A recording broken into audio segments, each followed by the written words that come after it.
I want to start this episode by showing you guys something, and it's this. Alright, it's really... You probably can't... Let me do some post-production magic. Put it right up here. So, this is a vinyl sticker I have on my Jeep. So why is that important? Well, that's today's topic.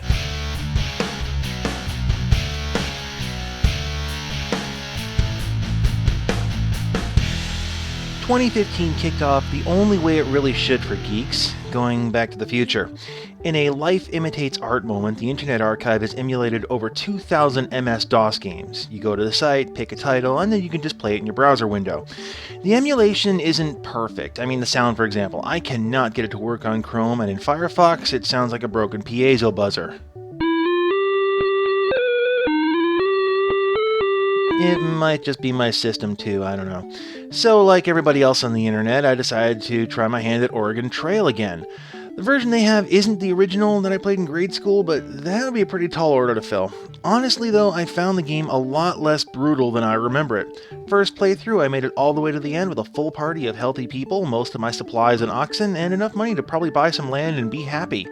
I did another playthrough and went out of my way to do stupid things, and I still got to Oregon with half of a party and most of the supplies. In fact, going through a lot of these games, it's a lot easier than I remember them being. Now, granted, when I played Oregon Trail, I was in 6th grade, and we were playing on the Apple II computer in the school library. So, didn't really have the nostalgia goggles thing going for this game, but on the internet, I seem to be in the minority. As of this recording, Oregon Trail is the #1 played title on the archive, followed in distance by Prince of Persia, Stunts, and Wolfenstein 3D. I'm actually kind of shocked that Leisure Suit Larry's as low as it is, but I guess that's neither here nor there. About the same time, I was also pointed in the direction of another nostalgia game called Drift Stage that's currently in alpha, and it was a punch straight to the 80s. I mean, just looking at the game, you can get this Ridge Racer or Outrun kind of vibe from it, and the soundtrack. Wow, the soundtrack is original to the game, but whew, they nailed the 80s synth rock aesthetic perfectly.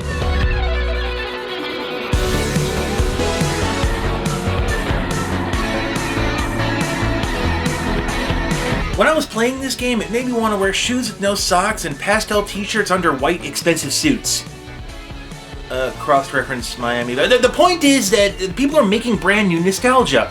The guy who did the soundtrack of this game, I went to his SoundCloud page just to listen, just to make sure he wasn't lifting stuff off of Jan Hammer and Harold Faltermeyer.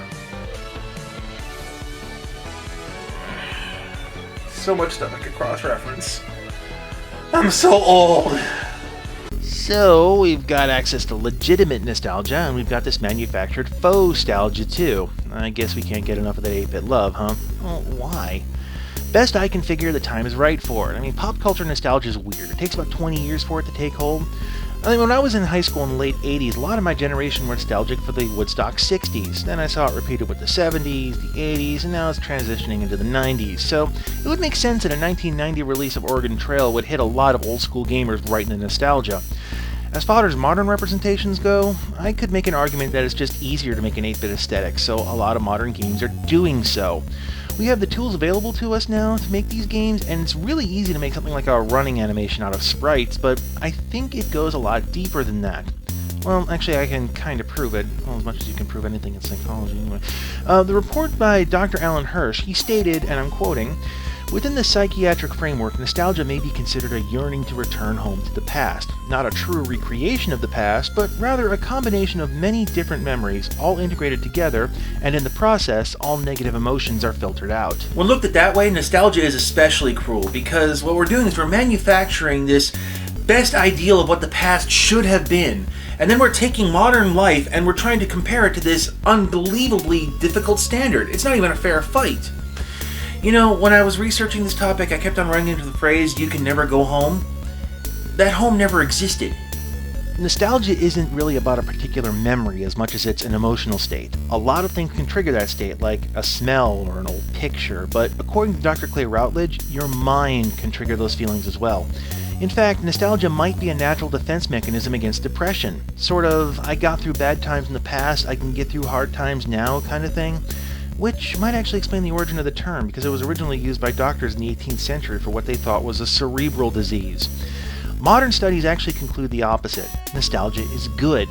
According to Dr. Routledge, nostalgic reflection allows people to revisit cherished experiences from the past. An article by Susan Krauss Whitborn, PhD, adds this: Emotionally connecting with your younger self helps you maintain a sense of continuity over time. Without memory, we would have no identity. The experiences you've had throughout your life help define who you are at any given moment. Or, as she puts it a little later on, going retro is comfort food for the soul. I think that's a key element here, that nostalgia is comfortable. It's not the spiky rock of reality, it's a smoothly polished stone which we put on the mantelpiece and display. So when people my age go to the Internet Archive and are playing Oregon Trail, they're not necessarily playing it for the game. They're playing it so they can go back to their happy place. But there's a danger in living in nostalgia, which brings me back to the Jeep. I put this vinyl on my Jeep in December of 2014.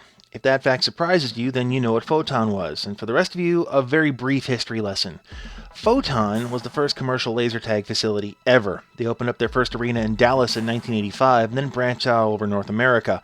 One happened to be in Palatine, Illinois, which is pretty close to where I lived as a kid. The system was primitive, and I use that term somewhat tongue-in-cheek when talking about a game that couldn't exist without technology. But it had an advantage over the laser tag home guns from Worlds of Wonder. It had a kick-ass arena. This footage was from the really cheesy TV show that they made, but arenas really did look like this. Myself and my friends used to play there a lot, especially on their play all day for $12 on Sunday deals. Our local Photon closed around 1990, and yeah, I kind of get nostalgic about the place every once in a while, but you know, better way to show, don't tell. Where's my playing gear? And here we are. Well, where exactly is here? Well, let's just say laser tag got an upgrade. They're pushing aside!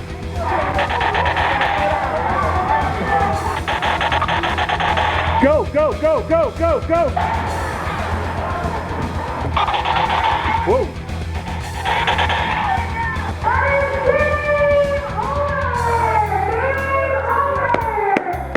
Woo! Well done, everybody! And this is CMP Tactical Laser Tag in Milwaukee, Wisconsin. Just to give you an idea of the progression of things, the old Photon gear with the battery pack, the helmet, and the sensors, and the gun weighed about 15 pounds. The rig that I'm using for this game weighs 5. Massive improvement. The game types are really different as well. CMP specializes in tactical laser tag, so the games are mission-based and team-oriented. They've got games like heists, defense, total domination.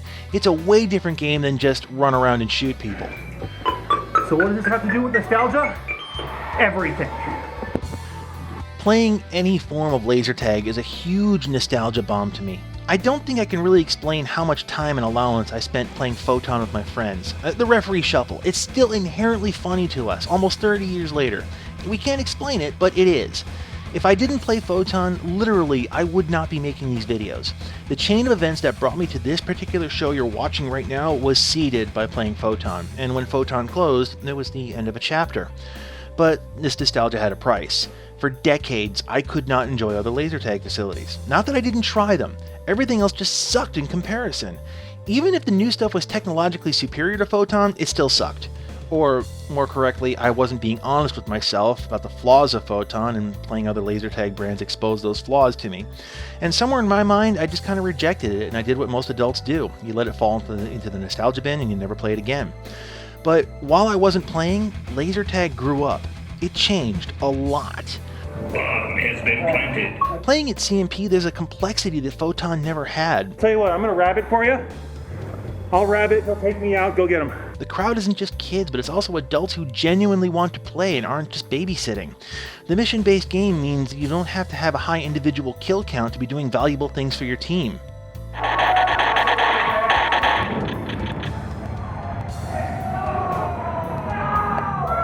Good game, guys. I really need to do a show about that someday. But what I'm getting at is this is not the kids' game that I used to play. I say that because I've heard the "oh, aren't you a little old to be doing this" line every time I play laser tag as an adult, or more recently when I'm playing online video games. I've come to realize that's just code for grown-ups aren't supposed to do anything new. And this is where the real danger is. If we listen to that message and buy into it, adults can't cope with a changing world. You know that joke of my parents can't program the new device? That's because they're living in nostalgia. Whenever they say, why can't I just use the old thing? That's what I mean. And it happens to everyone, and if you think you're immune, I do not want to hear you complain about your class getting nerfed in a patch ever again. Knees, ow, ow, knees, ow. I ain't as young as I used to be.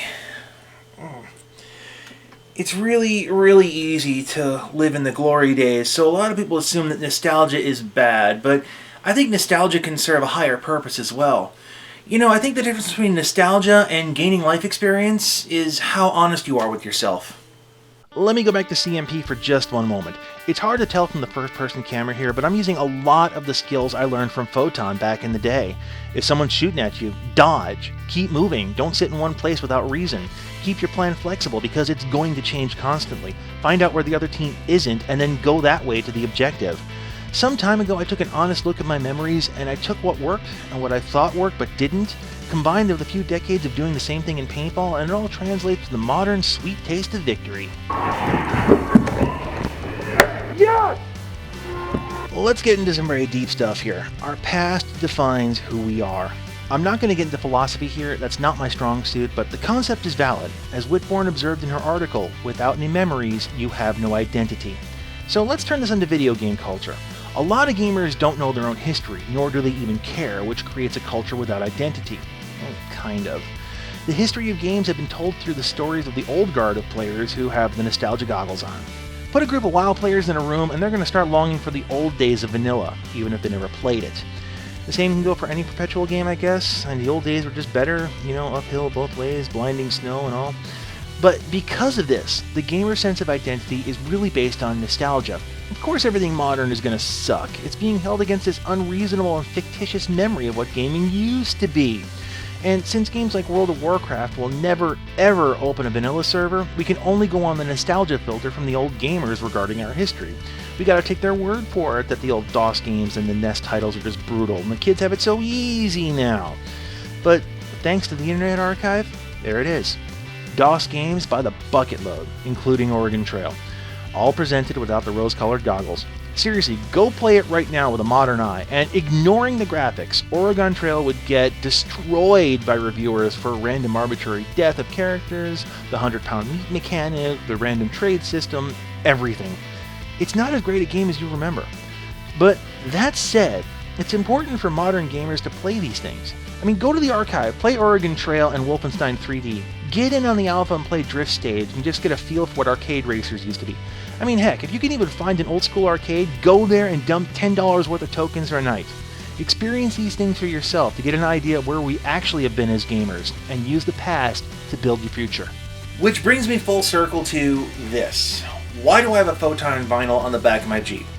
Okay, so it's one part nostalgia, I'll admit that freely, but I've been there, I've done that, I learned from the experience, I'm still using those experiences this day, and I pass it along to the younger generation when it applies. So there's some bragging rights going on here too. But then again, I'm old. I think I've earned that right.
Outside!